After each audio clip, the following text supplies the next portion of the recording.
One thing about me is I'm 33 pero kasya pa sa akin yung uniform ko noong high school at college. Nagulat din ako, kailan ko lang siya sinukat. Pero wala namang masyadong sikreto. Ganito lang talaga yung usual routine ko.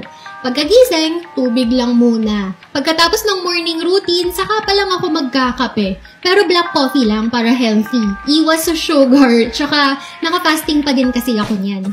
At 1 p.m., ready na ako to break my fast. Tamad akong magluto, kaya simple meals lang lagi. Tulad nito, beef, cheese, onion, tapos konting sauce lang na pinaghalong mayonnaise at saka hot sauce lang yan. Nilagay ko lang sa flatbread, tapos ininit gamit ang air fryer para crispy. Second meal, pork sinigang. O, diba ang simple? At oo, walang kanin. Matagal na akong naka-keto, kaya pati sa drink, keto drink pa din dapat. Tulad nitong juju, kaya kahit naka-keto, nai-enjoy ko pa din uminom ng sweet drinks dahil sugar-free to. Kaya satisfied ang cravings, pero maintained pa rin ang figure.